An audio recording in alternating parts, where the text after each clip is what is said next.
The Tennis Gambling Podcast on the Sports Game Podcast Network is brought to you by Arctic Fantasy. Get the $1,000 deposit match from Arctic Fantasy with the promo code SGPN.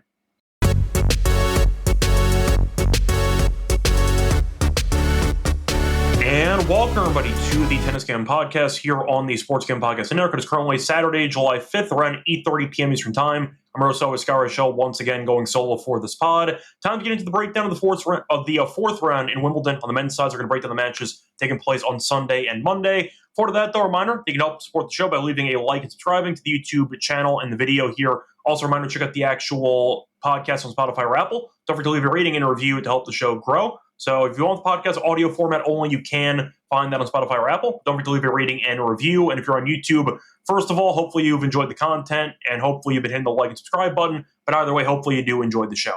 Plus, a reminder, check out the merch store on the SGPN website. We have a lot of great merch for the tennis show. We have some shirts, some sweatshirts, some mugs, different colors, very affordable and also very comfortable. So recommend getting yourself something there. And a reminder, we also have a lot of content on the SGPN platform. You can find all the podcasts for free, regardless of actual show. So you can find the College Experience, the MLB Gambling Podcast, NBA Gambling Podcast, a Tennis Gambling Podcast, all on the SGPN feed. Check out the feed on Spotify and Apple. And don't forget to also check out the app on the App Store, free to download for SGPN. So you can get all of our picks and podcasts in one easy location. Check it out wherever you do get your podcasts. Anyway, starting off with the actual recap of what happened in the third round of Wimbledon. Overall, a great episode for us. Starting off with the lock and dog, had a nice sweep.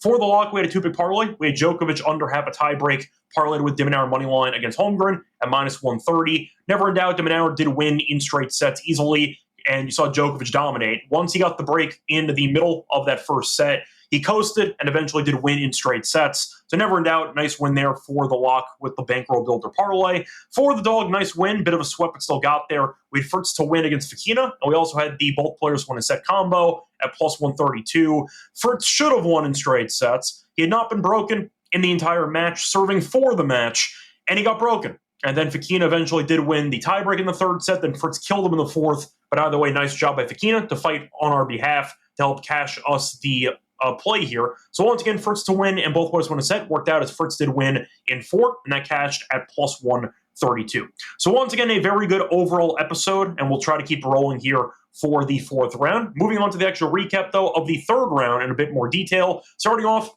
with the matches on Friday. For the most part, pretty straightforward.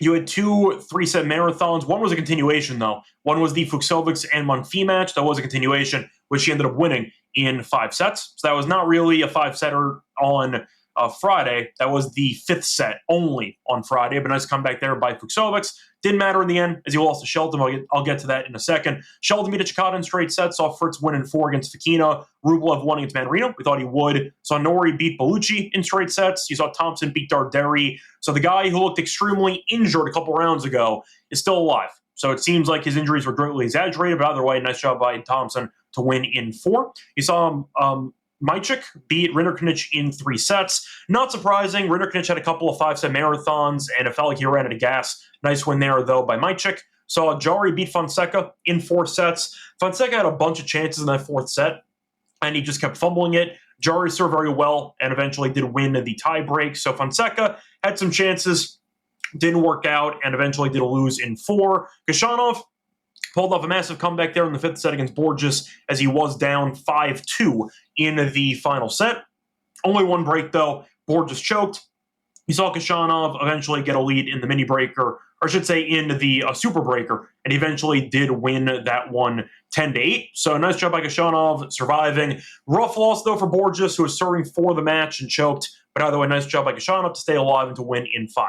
Moving on, though, you saw Alcaraz beat Struff in 4. We did pick Struff to actually win a set, and we thought that there was some value on the team total overs here, and the over in the match that got there, too. So overall, nice job by us here on the Friday card. Moving on to Saturday, though, you had, once again, a bunch of straightforward matches. Only 2 matches did not end in straight sets. Only one of them ended up not ending before a 5th set. So Caboli killed Mensik. Mensik should be a lot better on grass than he is, but Caboli, I think, is underrated. I think Caboli's a solid player. Mensik, though, we saw in the tune-up events on grass, seemed to be just not fully comfortable on the surface, and it felt like he mentally checked out. But nice job by Kaboli, winning the early match in straight sets. Only dropping 8 games in the process, though, a rough showing by Mensik on Saturday morning. You saw Sinner beat Martinez. Martinez was extremely injured, showed up with a shoulder issue, could not serve over about 95 miles an hour, and Sinner killed him as Sinner won in straight sets. I would say it's a letdown, but it really wasn't a letdown because everyone thought that Sinner would kill him anyway. But Martinez with a no serve had no chance, and you saw Sinner only drop 5 games in the entire match. Then you had Sonego, who ended up winning the marathon of the day against Nakashima, which we called, though. We had Sonego winning. We thought the wrong person was favored, thought that Sonego was the better player, and it felt like a marathon the entire way through, as each of the first 3 sets went to a breaker. 4 of the 5 sets went to a breaker. But you ended up seeing Sonego, after dropping the first set, win the final 3 tie breaks in rounds at Super Breaker, which he coasted and won 10-3. So nice job by Sonego winning that one in 5. Dimitrov beat Offner in straight sets, not a surprise there. Dimitrov, when healthy, is much better than Offner, and he showed it as he ended up winning in a bagel with the final set breaker as he won 7-0. You saw Demonauer beat Holmgren. Not a surprise there. Holmgren played 4.5 hours against Makic. Felt like he kind of had nothing left in the tank, and Demonauer was the better player by a wide margin, so that helped cash us the lock parlay. I saw Cilic win, so he keeps the dream Cinderella, I'd say, turn the clock back run alive as he beat Munar in 4. Thought Cilic would win. The serve was good. Munar had a bunch of chances, though, and just could not convert on the big points. But Cilic used the forehand, used the serve, and just took control early in a lot of rallies en route to a nice 4-set win. Shelton beat Fusovics, who was off of the 5th set win against Monfils the day prior. But either way, point is Shelton coasted as he won in straight sets. And last but not least, Joker coasted against Kekmanovic because we know Joker is a great grass player. Kekmanovic, not so much. But either way, point is Joker got off to a slow start, then eventually coasted. Gave up a break, though, when he was double break up in the 3rd set. Didn't matter, as he eventually held in the 5-4 game, en route to winning in straight sets. So, for the most part, it's still been pretty chalky in terms of Alcaraz, Sinner, and Joker still being here. But you have seen some fun stories. For example, Cilic making it this far is definitely entertaining. We'll see what happens moving forward. But either way, it's been a pretty fun ride so far on the men's side for the event. A nice balance of star players staying alive and also some chaos. But either way, briefly looking at the actual quarters, just for a recap of what we had. First quarter, we took Sinner minus 270. Once again, pretty straightforward. He's still alive. No real shock there. Second quarter, Djokovic by himself. That looks really good right now because his quarter opened up with Draper and Bublik losing. Third quarter, we did lose Zverev and Medvedev. We do have Fritz at 550, so that is still alive as well. And for the fourth quarter, Alcaraz by himself at minus 350. He hasn't looked great, but he's been winning, so that's all that matters. Minus 350 there. Still can sweep the quarters. Not going to victory lap anything because 1, we have a couple rounds to go. 2, we went pure chalk. So not really worth much, but once again, it feels like Sinner, Alcaraz, and Joker are playing a different sport compared to the rest of the ATP Tour, and that's kind of what we're noticing here. Alcaraz has been vulnerable, but he's been winning. Sinner has been coasting. He has not dropped serve yet, I believe, in the first 3 rounds combined, and Joker looks great after dropping that random set to Mueller, which he should have won as he blew, I think it was 11 break points, and I think it was 5 or 6 set points. But either way, point is, all 3 main guys have looked dominant, or I should say 2 of the 3 look dominant. Alcaraz look good enough. And it feels like nobody else is in their same vicinity. So we'll see what happens moving forward. You've had a pretty interesting quarter there in the third quarter with Zverev and Medvedev losing the first round. Fritz, though, is a massive favorite at the moment in the third quarter. We'll see what happens. But it feels like we are headed to Alcaraz, Sinner, and Joker being in the semis. I don't want to say it's a lock for those 3, but it feels that way. And then probably Fritz, but who knows, in the third quarter. Nothing else really add there. For the women's side, nothing else to add as well. I ended up seeing a pretty, I'd say, interesting development because you saw the defending champion and who ended up losing to Navarro today. So a bit of, I can't even say a surprise there because it was a shock that Krejcikova won last year. But either way, nice win by Navarro in 3 there. I ended up seeing Bencic win in 3. Besides that, you saw Osaka and Raducanu lose again. What else is new? If you're betting on either of them in Grand Slams, you really hate money because you're not going to win me if you bet on them in Grand Slams. Raducanu tried her best. She had a decent chance of winning the first set against Sabalenka, was up a break into the second set, fell apart. But either way, Raducanu and Osaka keep getting a ton of support, a ton of coverage, and they constantly underachieve. So not really a shock there. Raducanu, I'll give a pass to, because she had Sabalenka at least intersection, not her fault. Osaka had a good draw as well. She ended up losing in 3. Yeah, I don't really have any faith in Osaka at all. And that's, I feel like, not a hot take, but people still try to convince me and convince themselves that Osaka's still worth a damn. She's not. So you can kind of try to make cases for all you want to. I'm rooting for you. I'm not betting her. But either way, Osaka, I said in the preview episode, had a great draw, and I could not care less. I avoided her, and next thing you know, she lost again. What else is new? Now, for the actual women's quarters, to be honest, not great at all. For the first quarter, we do have Sabalenka, which is still alive. We have Vondrousova, though, and Svitolina, which both lost, but Sabalenka is still here at plus 115. Second quarter, we swung and a miss. We had Paolini, and we also had Schneider. Went for some long shots, didn't work out into the second quarter. Third quarter, we do have Alexandrova at 8-1, so we actually have a long shot left in the third quarter. And the fourth quarter, Rybakina, whatever the hell that was today against Towson, ended up losing. So either way, ended up kind of missing there for the quarters. But Alexandrova can help cash a pretty big price for us at 8-1. And you're looking at us potentially winning a 2 out of 4 in the quarters if Sabalenka does win the first quarter as well. For the outrights, didn't work out. Went for glory because Wimbledon on the women's side is unpredictable every year. Took Rybakina, who lost today. Pegula, who lost in the first round, and Svitolina, who lost yesterday. Great match by Mertens, though. I can't really be mad at Svitolina. Felt like Mertens didn't miss a shot for 2 hours. I thought Svitolina played pretty well, but Mertens was just a bit too good for her. But either way, not the best episode for the women's outrights. Went for a bolder approach because of the history and how unpredictable the event has been. But either way, we could still win some quarters. Hopefully, Alexandrova cashes the 8-1 for us. And hopefully, once again, we end up making some money in the future markets moving forward on the men's and the women's side. Anyway, time to move on to the actual matches. They're going to be taking place on Saturday and on Sunday and Monday. Before we get into the actual breakdown of the matches, a reminder, they're brought to you by our sponsor, which is Circa, because they're also hosting the Circa Millions Circa Survivor contest. If you know ball, you can prove it. Enter the football contest with Circa. $21 million in guaranteed prizes, no rake if the entries go above the guarantee. All the extra money will go to the prize pool.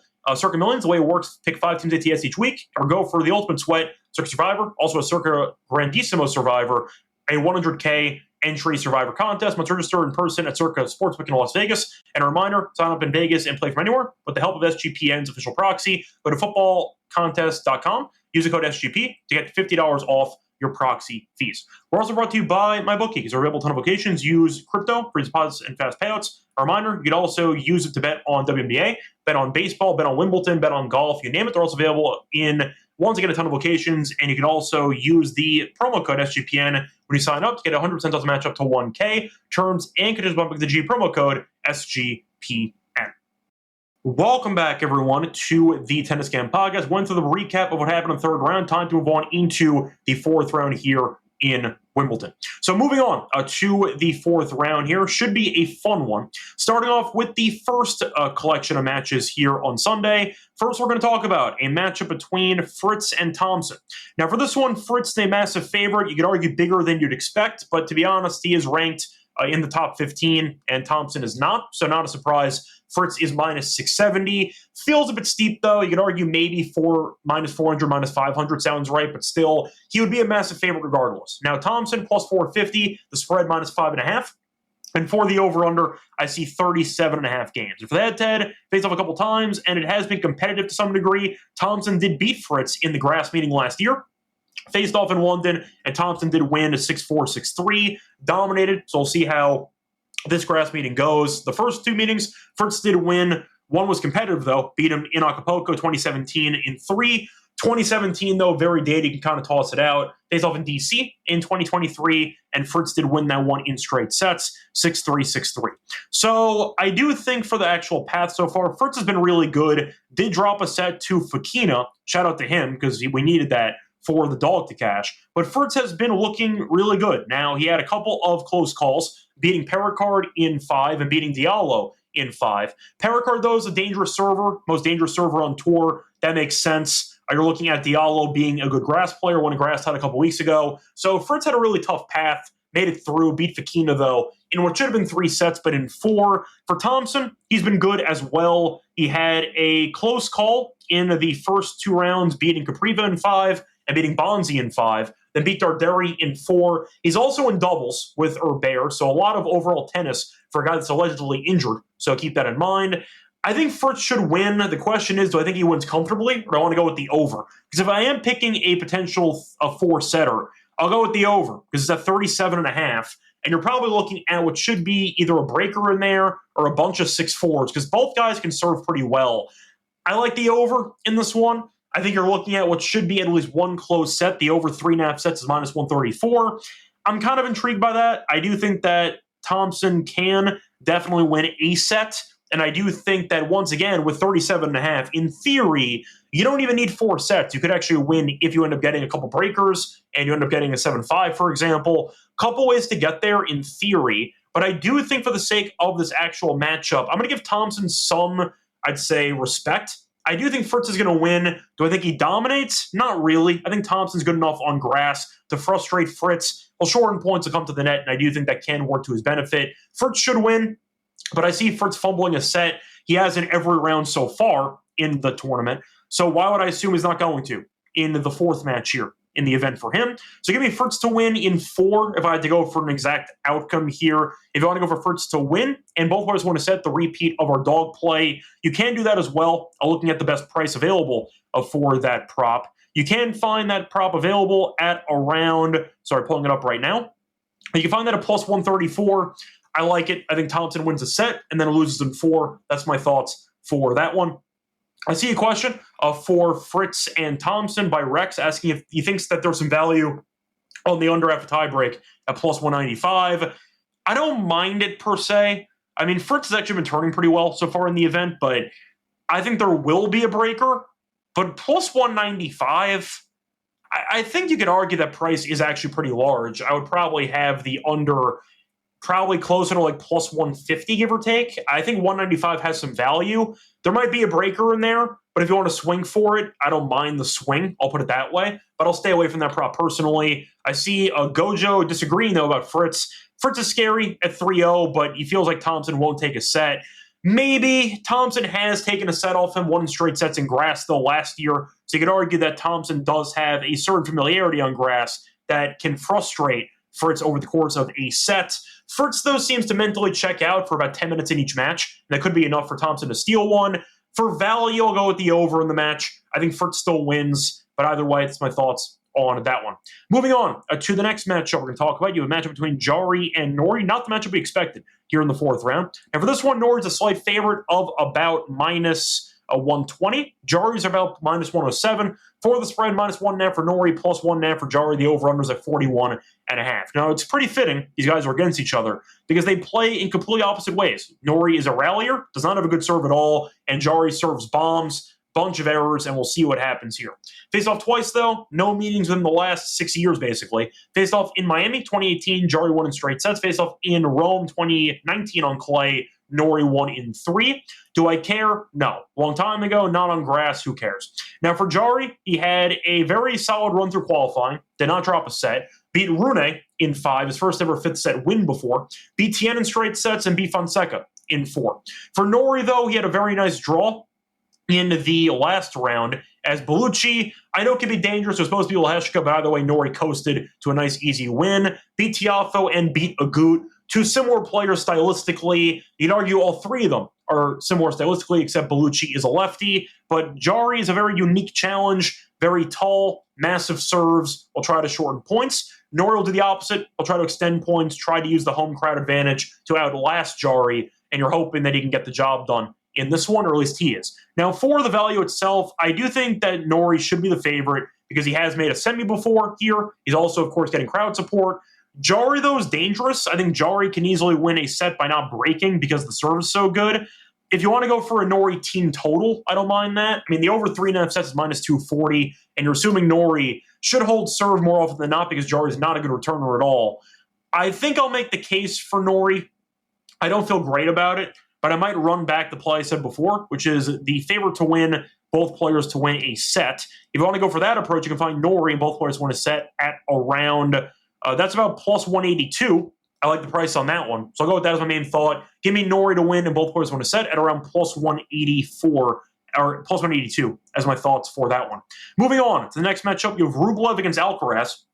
For this one, Alcaraz massive favorite. No surprise, he's about minus 1,000, give or take. For Rublev, I see about 650 for the spread, minus 6.5 for Alcaraz, plus 6.5 for Rublev, and the over-under is about 34.5. Now, for the Pathables players, Alcaraz, once again, has been fine, not dominant, but fine. So either way, he had a marathon against Fognini in the first round. Since then, it's been easier than that, but still not ideal. Did end up beating a relative unknown in Tarvit in the second round and beat Struff in 4 in the third round. For Rublev, though, he's been coasting. Beat De Gere in 4, beat Harrison 4, and then beat Mannarino in a very easy straight set win there. So Rublev's been looking fine so far in the event. Now, for the head-to-head, Alcaraz has been good against him, but Rublev has actually split 2 of the 4 meetings. They did face off, though, in a couple meetings last year, and they split. Rublev beat him in Madrid on clay in 3. Face off, though, in the ATP finals, and Alcaraz won in straight sets. So the head-to-head's been close, but no meetings on grass. Alcaraz has been pretty up and down. Rublev's been fine, but you know that he's a head case who tends to hit a wall when facing elite competition. The question is, I want to actually lay this with Alcaraz, who's been fumbling sets left and right. Not really. I think 34.5 is a weird total, because I think you're expecting probably one breaker in the potential 3-set match. So I don't see any value on the over in this one. I think it's under or pass. If you're going for Alcaraz to win, that's how you kind of take the juice out of the equation of minus 1,000. You pick Alcaraz to win somewhat comfortably. You can afford a breaker in there, and you still win. So that's an option there. Having said that, do I think 6.5 is a fair spread for these two? Probably. I mean, they faced off in the ATP finals last year, and that ended 7-6. That ended 6-3, 7-6. That wasn't hardcore, but the point is Rublev can't compete with Alcaraz. We've seen it before. I think Alcaraz wins. Do I think he wins easily? Not really. I think Alcaraz has one close set in there, maybe a breaker in there. I don't mind that too. I think Rublev can win a set, though. He did call Struff to win 1. I think Alcaraz can win a set 2. Rublev to win ace sets about +1 is about a minus 110. I don't mind that. The over half a breaker, though, is minus 134. That I don't mind. I see a breaker in this one. I'll go with the breaker, and I'll go with the Rublev plus 2.5 sets as my thoughts for this one. Moving on to the match just taking place on Monday. So for this one, you have starting off with Shelton against Sonego. Now, it's actually a rematch of the Australian Open match, which Shelton did win, which was a very fun matchup, but Shelton got the job done. Now, for the actual prices, Shelton's big favorite, minus 330. Sonego's plus 245. For the spread, minus 4.5 for Shelton, plus 4.5 for Sonego, and the over-under's at 40.5. The head-to-head, said before, face-off in the French Open of this past year, and you saw Shelton win in 5. Face-off also in the Aussie Open, and Shelton won in 4. So Sonego just can't escape this guy in the Grand Slams, but either way, Shelton has been able to outlast Sonego in both Grand Slams. The thing is, though, Sonego's been very good, but he had a marathon against Nakashima in the last round as his match went over 5 hours, as you saw a bunch of breakers in there. Shelton, though, coasted because he was able to dominate against Fucsovic, so definite advantage here for Shelton based on rest and a lack of time on court by comparison. Now, I do think Shelton can be vulnerable at times, and Sonego, I think, has the variety and the firepower to make it difficult for Shelton to actually coast to a nice, easy win. The thing is, Shelton has beaten him on hard court and on clay, and Shelton's not a great clay player. So I know that Shelton can definitely handle the environment here on grass and beat Sonego. I do think, though, using the Aussie Open match as a comparison, you saw a breaker in there and a 7-5. I like the over in this one. I think it goes at least 4 sets. I think you see at least one breaker in there. Give me the over 40.5. I think it's a close matchup. I think it's a war, but I am going to go with Shelton to outlast Sonego. I think he runs out of gas in the 4th and 5th set potentially. Give me Shelton and Sonego over 40.5, but I will go with Shelton to win as well for that one. So if you want to go back to the bread and butter, go back to Shelton to win, both players to win a set. Back the results of both Grand Slams so far in the head-to-head meetings, and you can find that price at a pretty decent number, actually. Shelton to win and both players to win a set, which is available at around plus 124. I don't mind that. I'll go with that as my thoughts for this one. Moving on to the next matchup, going to look at the matchup between, where do I want to go next? We will go with Sinner against Dimitrov. Now, Dimitrov looked very good against Offner in the last round. Sinner had a bye because he was against the guy who couldn't serve.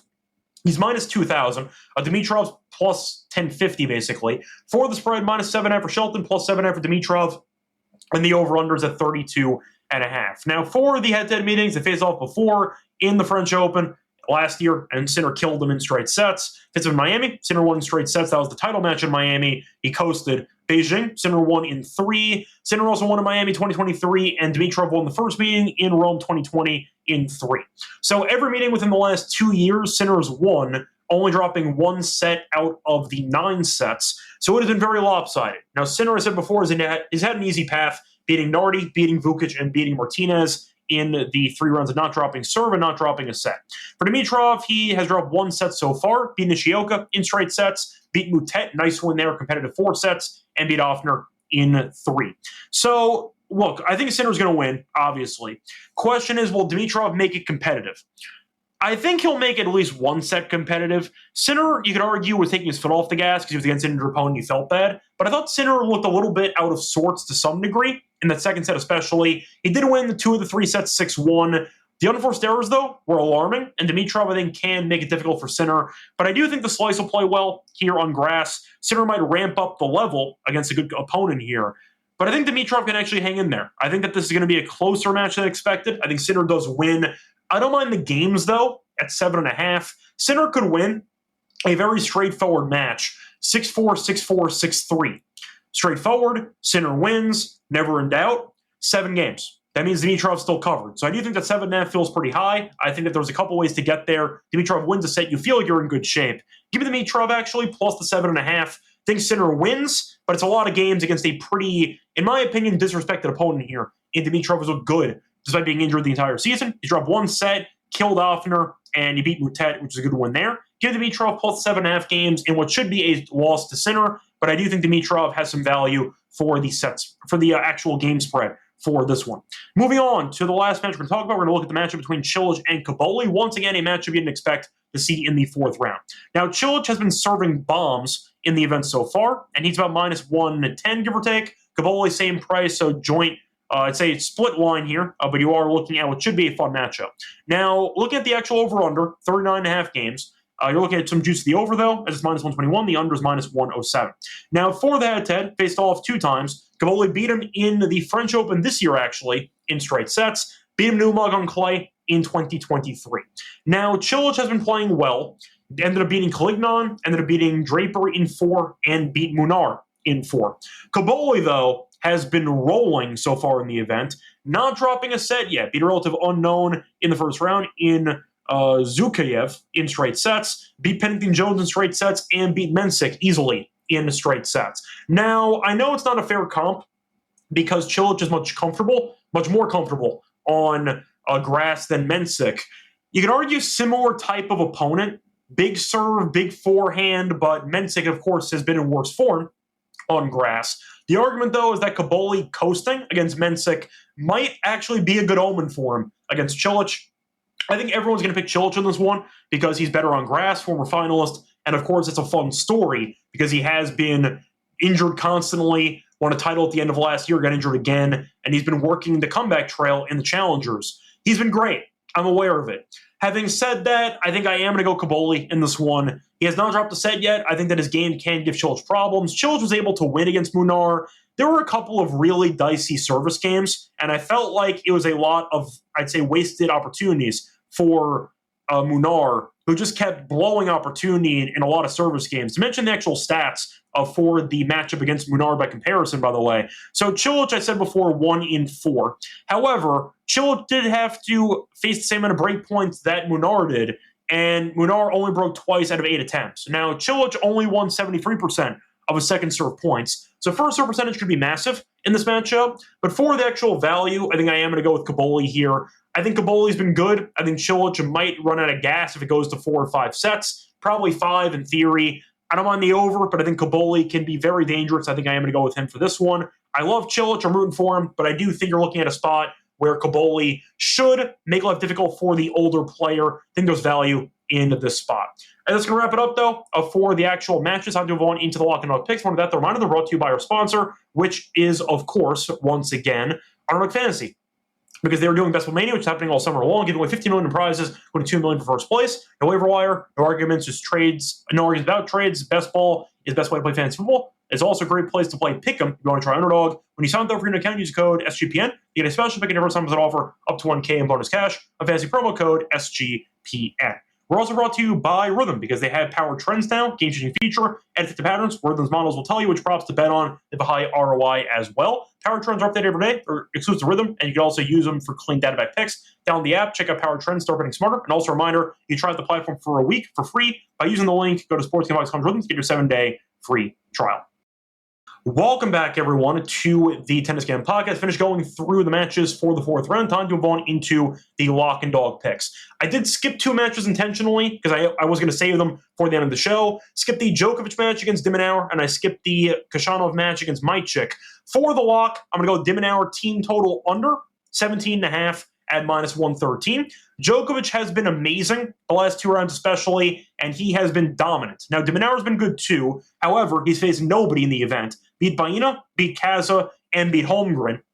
So once again, a very favorable draw for de Minaur. Joker's draw has been easy as well, but at least Kekmanovic and Evans are, I'd say, relatively well-known players.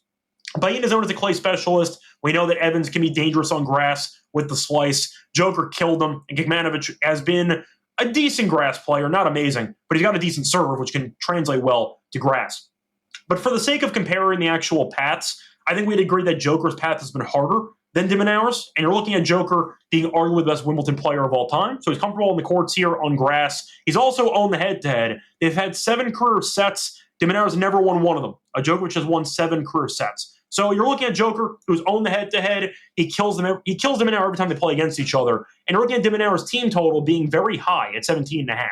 Now, if you want to actually play devil's advocate, and you're picking de Minaur to win a set, let's say a 6-4, de Minaur wins a set. You're not dead. You do need Joker to win 3 sets while dropping less than 12 games, which is reasonable. That's not that bad. You can get a 6-4, 6-4, and a 6-3 with de Minaur winning a set, and he still lands at 17. I think 17.5 is too high. Joker can get there in straight sets. He could get there in 4, and if it's a lopsided for at least one of the sets, you're in good shape. But de Minaur team total does feel kind of high for a guy that has owned him his entire career. I think de Minaur is going to lose. I think we all do. But give me de Minaur team total under as my lock here for the actual show. And for the dog, I'm going to go to the matchup between Khachanov and Micic. Give me Micic plus 3.5 games at plus 100. Don't mind the money line at plus 215, but instead I'll give myself some insurance in case of a marathon. Each Khachanov, the last 2 matches have gone to 5 sets. He has not had a good go of it. Should have lost the board just down 5-2 in the 5th set. He also should have lost the first set to Mochizuki, who choked the breaker away, and then eventually did come back and he won in 5 sets. But still, Khachanov has had a pretty decent path so far, not too bad, and yet he still made it very stressful, going to 5 sets in 2 straight. Micic, though, has been coasting by comparison. Also, Khachanov not covered the spread in each of the 2 meetings that went to 5 sets. Micic, though, has won 7 straight sets. He has been rolling. And unlike Khachanov, he has not spent much time on court, which is a big deal at the stage in the event. Now, for the actual path so far, Micic was able to outlast Berrettini in the first round in 5, beat Quinn in 3, and beat Rinderknech in 3. Easy path, but I should say, I don't know if it's that easy, actually, because Rinderknech did beat Zverev. A good spot, though, to fade Rinderknech off the marathon win against Garin. So the point is, decent path for Micic. But either way, winning back-to-back straight set matches is definitely beneficial when you're against a guy who's gone to back-to-back 5-setters. Plus, they faced off before, and they faced off on grass actually 3 years ago. It was a war. They faced off in 2022 on grass. Khachanov did win in 3, but every set did have at least 12 games. It was a war. Micic was actually serving for the match in that 3rd set, and he choked. So Micic could have easily won that first grass meeting. But simply put, Khachanov laying 3.5, I'm not sold on. Having wars against Borges, wars against, once again, a relatively weaker opponent in Mochizuki in the, once again, 2nd round. It just feels like Khachanov has been surviving, but not thriving. And Micic looks really good. I think that the head-to-head suggests that Micic can keep this competitive. I think he will keep it competitive. Khachanov might win in 5 or even 4. If there's a lopsided set in there, then he might cover the spread anyway. But I don't trust Khachanov laying this big of a number when he's had a couple of heart attack-inducing matches, and he probably shouldn't be here after Borges choked away a 5-2 lead in the 5th. Give me the dog here for value. I'm going to go with the actual spread here instead. I'll go with my chick plus the games as my dog. So once again, the plays here for the lock and dog. The lock's going to be on De Minaur team total under 17.5 games against Djokovic at minus 113. For the dog, I'm going to go with my chick plus 3.5 games at plus 100. It's going to wrap it up for the show. But once again, for the quarterfinals in a couple days on the men's side. Till next time, good luck to all of you and all of your bets. Bye, everyone.